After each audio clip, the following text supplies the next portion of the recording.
Welcome to the Reclaim Leader podcast. I'm Jason Tucker.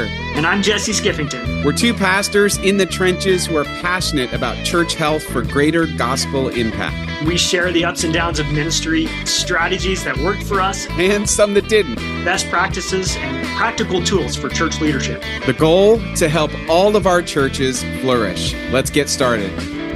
See another sunrise, sing a little song. Hey everyone, welcome back to the Reclaim Leader podcast. Great to be with you again as we continue to try to figure out this whole ministry thing. I don't know, Jesse. That's right. Just when I think I've arrived in one bucket, it's like someone just moves the bucket, and Of course, yeah. well, I don't think I've really arrived, So hopefully we're all able to help each other. And I think, this is the beating heart of this podcast, is that we are a resource for one another as we're in the trenches trying to figure out how do we help our churches become the healthiest, most faithful and fruitful versions of church that they can be. And how do we as leaders, what's our responsibility, and what are some things that we can do? And part of it is just dealing with our own lives. And it's something that we're going to talk about today is not just productivity, but kind of the insane deluge That's right. of things that fill our air quotes inboxes of life, and so what many to do things. about it. It's a great So topic. many things. And if we're going to have healthy churches and that are flourishing and vital and making an impact, it starts with us. We got to figure out how do we lead ourselves well. And time management is really about self-leadership, I think, more than anything else. And it takes discipline. And it's interesting because I noticed, I was kind of glancing back through past episodes, we spent more time on this topic early on in the podcast. I think when you and I were still sorting some of this stuff out and trying to figure out, what do I do with my time? And how do I manage all the things that are coming in? And how do I prioritize and deal with my email and my phone calls and my real life outside of the church and all that stuff? And so I think probably at this point, you and I, for better or worse, have found the things that work for us. And every so often we got to come back and revisit those strategies. Because like anything, they get loose and then we go, oh, I got to come back to my best practices here. But I wanted to come back and just talk about what we're calling taming the inbox and thinking about what's effective time management look like for effective leaders, and how do we do that well? And so time management, Jason, I know there's not enough time for all the things. There isn't. And so we have to be strategic and decide what our focus is going to be, and how do we make sure that our best focus, our best attention is on the things that do matter most for our role in leadership, but also in our role outside of the church with our families and things like that. So I think pretty important conversation, and some of this people have heard before, but hopefully good reminders and refreshers for all of us.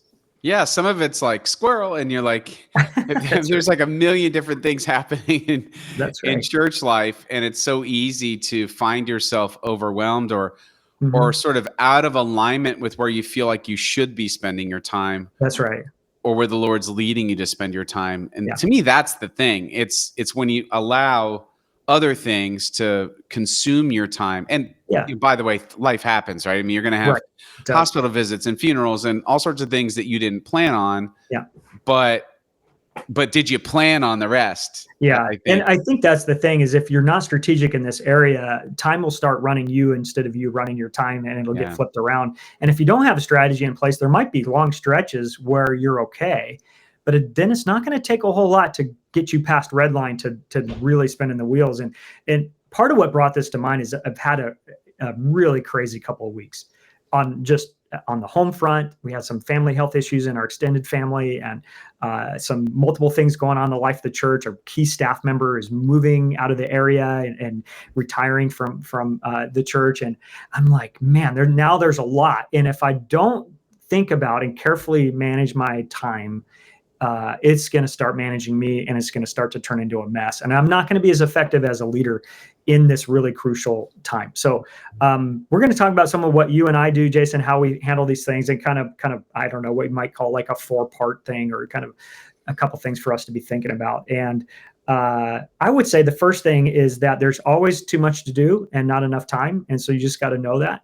And as a leader, part of your job is to prioritize what are things that only you can do and are crucial to you and your role in the organization and at home, and what are things that you you need to either let drop or give away so that you can focus on the things that matter most. And I would say that there's some hard decisions around that, but that's step one. We got to go, what's the stuff that needs to be on my plate?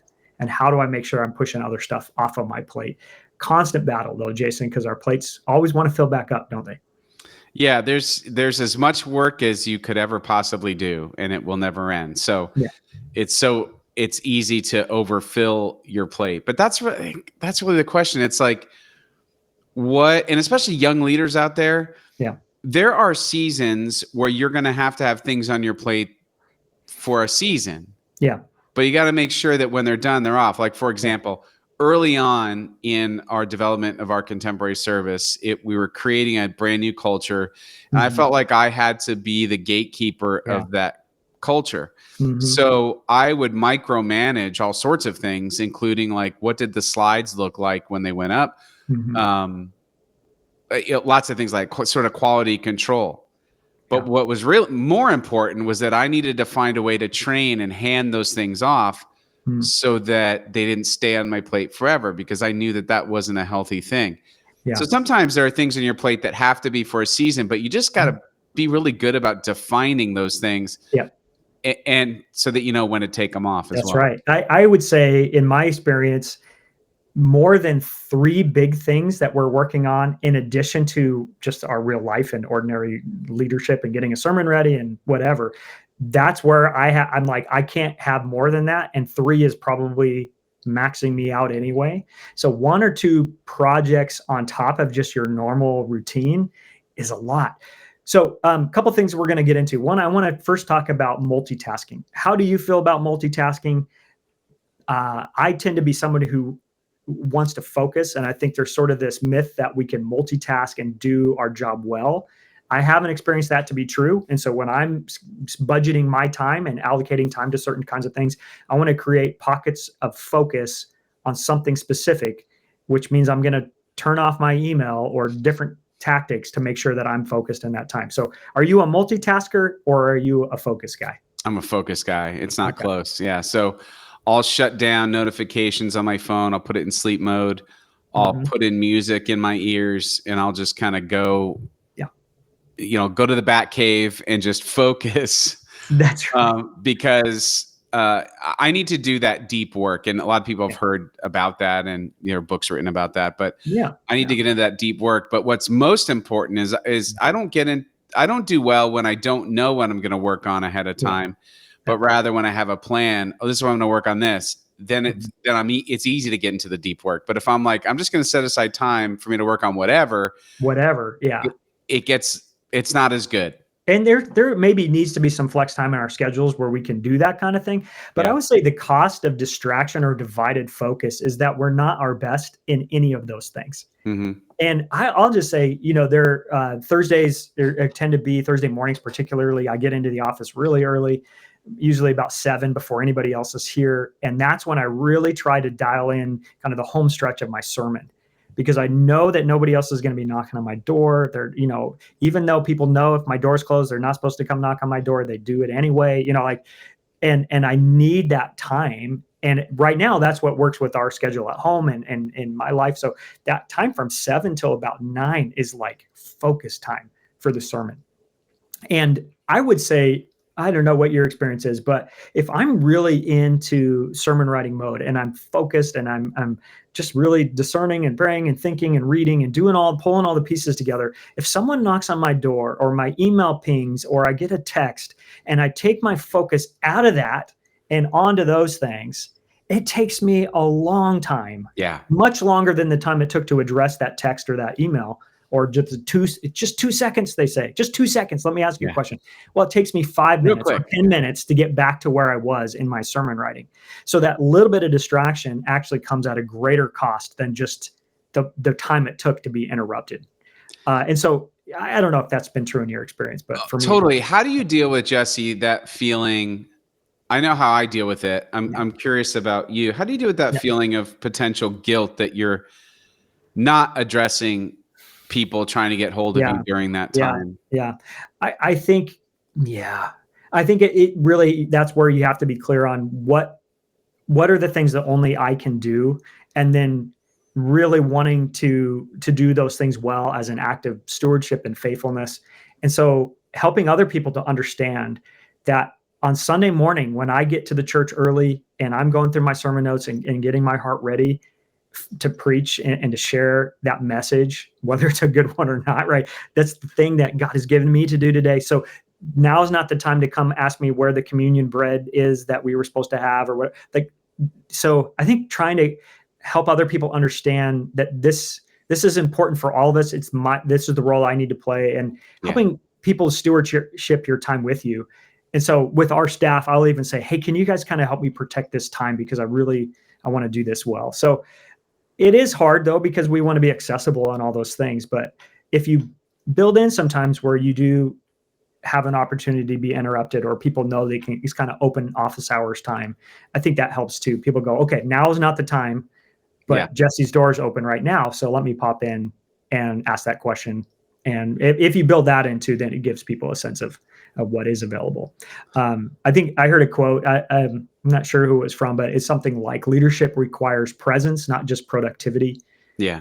To be present in our writing and our creativity, be present when we're meeting with somebody. Is there anything more disruptive in a heart-to-heart conversation than, let me just check the time, let me just check the text message, and it just kind of, so being present is one of those things that we want to be able to do, and not to have our focus divided. So I say there might be moments in your schedule where you give flex time for multitasking or whatever, but for the most part, whenever possible, try to focus that time on one thing, on that thing that you're working right then. So let's debunk the myth of multitasking.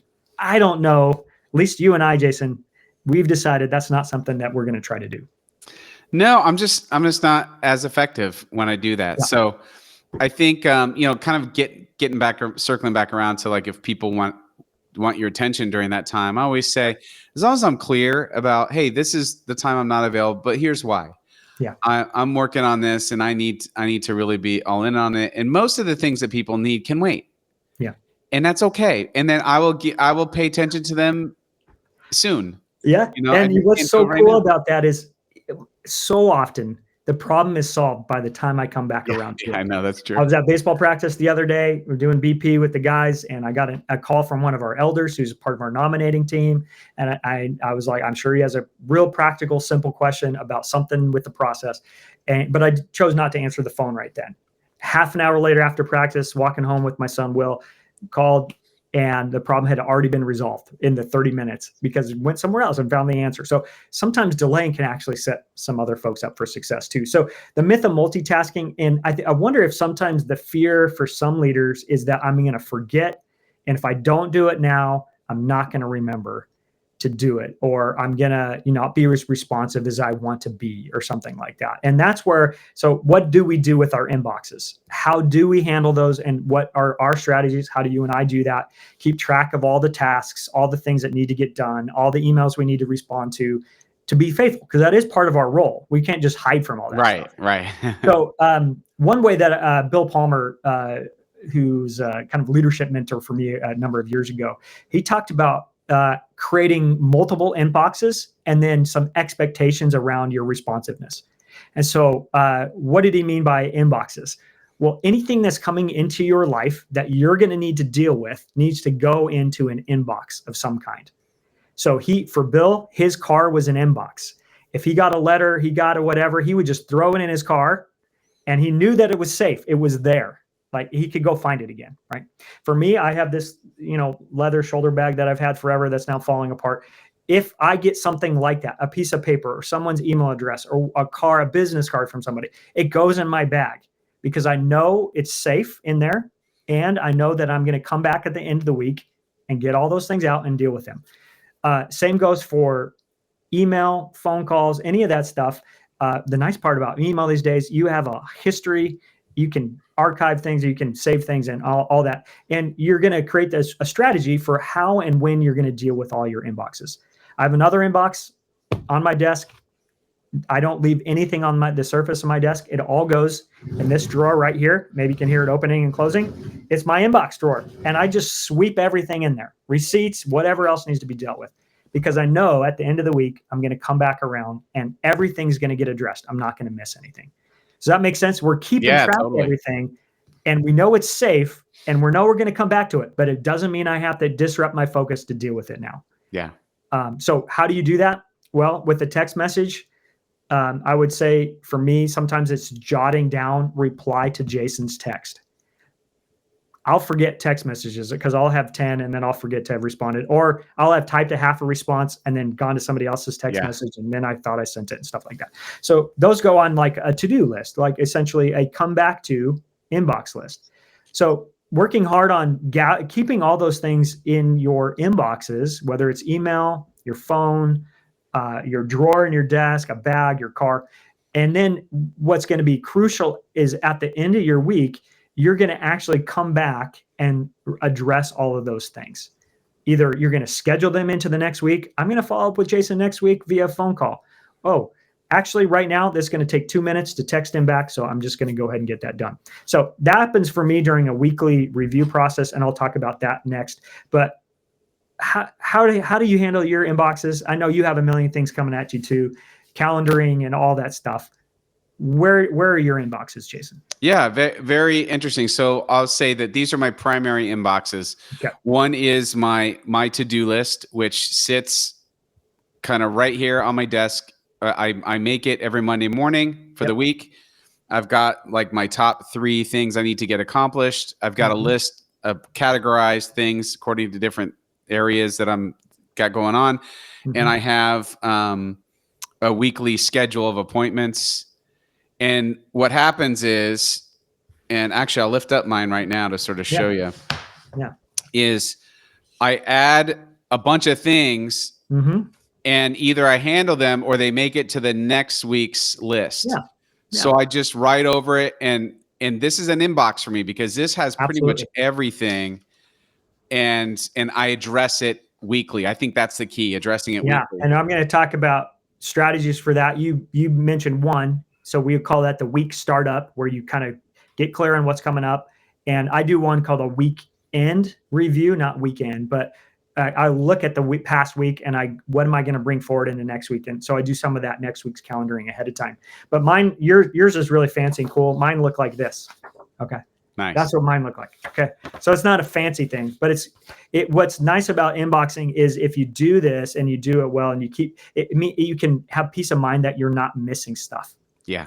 And you're not letting people down. And as a leader, we want to be responsive and we want to be mindful of that stuff. And we don't want to get the email that says, hey, I emailed you 3 weeks ago and I never got a response. And like that's not a good feeling, right? Feel good. And so one of the other expectations I think we can set sometimes, and depending on who you are and how you want to deal with your email particularly, is you might choose to spend, 30 minutes somewhere in the beginning part of your day looking through email and responding, and then like 30 minutes toward the end of your day looking at email and responding. Some people get really dogmatic about that, like hardcore, like I only check email from 3 to 4. And so you're not going to hear from me otherwise. Maybe you need to have that discipline if you're too distracted by email. But I find I can check in on my email throughout the day. And if there's something that needs to be dealt with, I can get a head start on it. But there is something about having a time of your day when you're going to just plow through email responses that don't take a ton of creativity. Hey, thanks. That's great news. I'm glad you shared that with me. Yeah, the meeting next Tuesday night at 7. I'll see you there. Doing that kind of stuff. So you can set aside your email inbox to a certain part of your day. Email is really, I think, our biggest inbox, truly. There's so much that comes our way. And then our weekly tasks and all that kind of stuff. Okay. How do we budget our time as leaders? We have a limited amount of it. It's a precious resource. Time is something you can't make more of, as much as it'd be nice. You can make more money, but you can't make more time. So how do we budget our time as leaders? Part of that's taming the inbox so it doesn't run our lives, keeping track of stuff and dealing with that. But a couple of things we already mentioned of how we budget our time. One thing you do is you do a week startup, kind of check in on all your stuff. I do a kind of a week unpack. But what if we kind of looked at our time as something that we have to budget and allocate to priorities? I know you are really purposeful about your time management, Jason, and we talk about this all the time, but what gets scheduled is what gets done.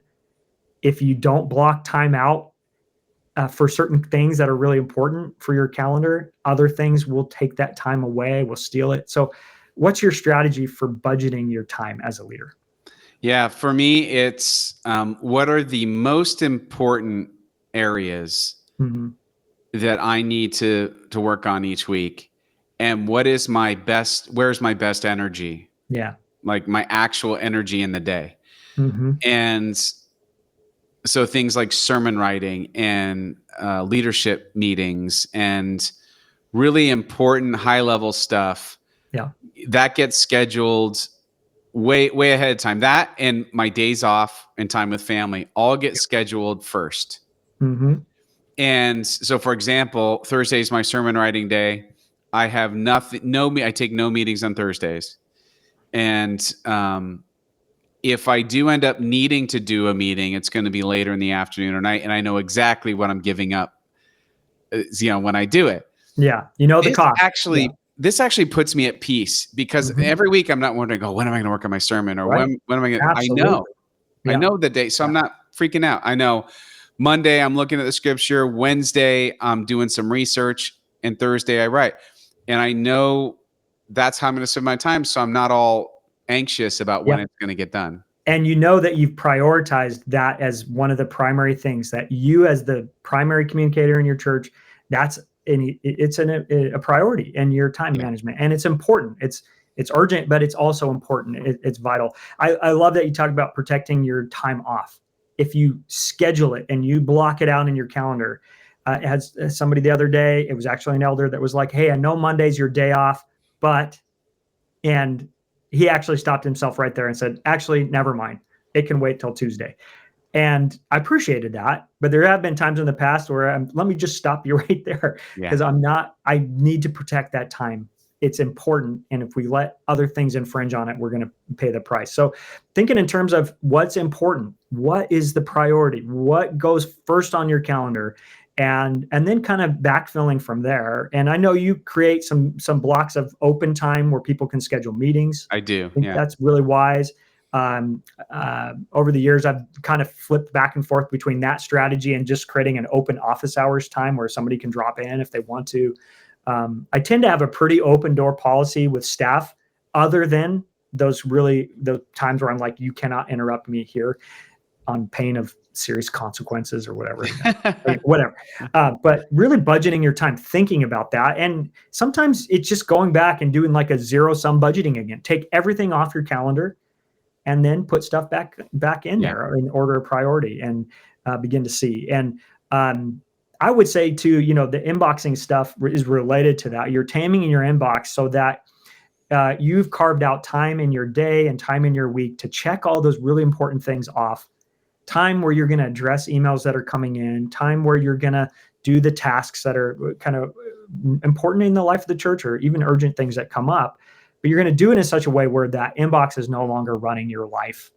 And you've budgeted time around those important things. And now budget some time for those more mundane tasks that just need to get done. I like that you put if you are going to get interrupted on Thursday, it's later in the afternoon when your brain's probably mush anyway. Yeah. Right. So a conversation you can have, thinking about, creatively about your sermon, might be a tougher lift then anyway.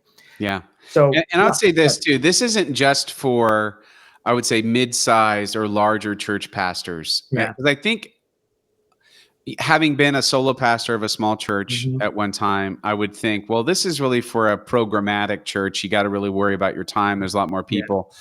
What I discovered, though, is that for you solo pastors, this is even more important for you. Yeah. Because you are wearing every hat. You are doing That's all true. the things. And, well, you and I both know that's not the way to do all the things. Mm-hmm. But putting some good boundaries and planning around your time management is going to yield incredible results for your peace and your productivity. I mean, everything is going to get better. The quality of what you do is going to get better. Yeah, your presence is going to get better, and you're going to be more productive actually when you get a handle on your time. And one thing that this was a number of years ago, but I actually put on my calendar I budgeted time for delegation so that I could look at all the things on my list and go, what can I and should I be giving away? And I actually budgeted time to delegate, because otherwise I would just end up doing it myself, because it felt like, well, I can do it, so maybe I should do it. And, I think there's a myth there too. Just because you can, Jason, doesn't mean you should. Yeah. This is a leadership lesson that we all have to learn. And as a DIY guy, I love doing stuff myself. Sometimes it takes energy to delegate simple tasks that I'm like, I could do this in my sleep. But just because you can doesn't mean you should. So maybe even set aside time, budget time for delegation. Get some more things off your plate so you can focus on the things that are most important. Yeah. Okay, so we want to get to our inboxes and tame them so they're not running our lives. And we've talked a little bit about that. The weekly review that I do at the end of the week is really helpful for me related to that. That's when I go through all the piles of stuff. I file stuff if I need to. I fire off a quick email if I need to. I say, hey, can you follow up with so-and-so if I need to do that? And I kind of look through all the inboxes just to make sure I didn't miss anything. Right. And then if I have any receipts from a lunch or something that goes in the receipt envelope, and I can deal with that. And usually that takes me half an hour to an hour, sometimes less, but I just go, I'm going to give an hour to all my inboxes. I'm going to put onto my task list, hey, follow up with, or remember to, or schedule a meeting with, or those kinds of things. And then they become tasks that then are actionable. So just working through your inboxes on a weekly basis, it keeps you up to date. You're not going to forget anything. That's how I would deal with it. I do it at 9:00 every Friday. It's a ritual. It's one of those uninterruptible times for me. So leave me alone. I'm dealing with my inboxes right now. So I don't say it quite that mean, but I probably should actually, because it sometimes gets interrupted. But I'm dealing with this right now. So make it a weekly ritual. I love your weekly startup. I do that on Tuesday mornings when I come in. I set aside, it's about half an hour. I just go through my list, look at my calendar, get my mind ready for the week, spend some time in prayer, maybe jot down a couple of ideas for the sermon because it's kind of on your mind first part of the week. And then I get into, staff meetings and all the things that we're doing. But I've gotten that part done first. So those are two practices I think that have served you and I really well over the years and keep us on track and keep us in touch with, what we need to be doing. So there's a lot going on with time management. Watch out for the multitasking, myth that you can divide your focus and be effective. Just be mindful of that. Deal with your inboxes. Figure out a strategy for that. Budget your time wisely. Be strategic. Maybe this is a good call to action to look at your time management again and rebudget your time. And then remember that your leadership is vital to the life of the church, the health of the mission. So our time management actually is a stewardship issue. It's a self-discipline, a self-leadership issue, but it's a stewardship issue of how am I stewarding my time, my focus, my best creativity for the sake of the mission. And I think that's where some of that freedom to draw boundaries comes, where we don't and shouldn't feel guilty about drawing clear lines around that. So it's a stewardship issue. And it actually is, I think it's a spiritual discipline issue in a lot of ways. That part of learning to manage our time well is part of our spiritual formation, being effective and purposeful with our time. So I just wanted to touch on that. I'm sure, there's a million books, and you can Google, 6 strategies for building my week, the ideal week, the 2-minute manager, all the things. There's a million of those. Yeah. things. Michael Hyatt's Free to Focus. Oh, there's so much good stuff. Terry Newhoff did a great course on it. We're not going to reinvent the wheel for you here, but just pick a strategy and go with it, and think of it as a stewardship issue. And you'll find you're more effective as a leader, and maybe even more productive as a leader as you go about your week. So, okay, got a little preachy there. A few points, Jason. You can tell I feel kind of strong about protecting our time and using it wisely. Isn't that what it's about? Being effective in leadership and doing that well, so that our time is a tool that we can use and not something that runs our lives. Yeah. Man, good stuff, Jesse. And everyone, I hope this is helpful for you. And thanks so much for tuning in and listening to us. We're so thrilled to have you listening. And if this is helpful for you, we encourage you to share it.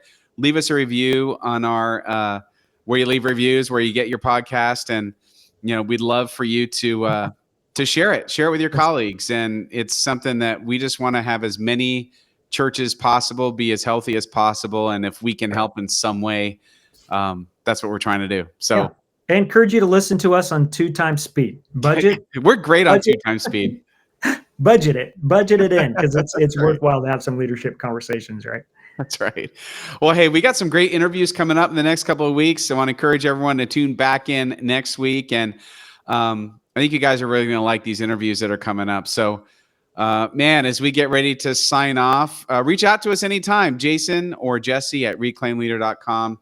And man, we always look forward to connecting with pastors and leaders. It's great. It's always encouraging to us when we get to hear from folks. So thanks, everyone, again. And as we say every time, ministry is hard. It is so much better when we do it together.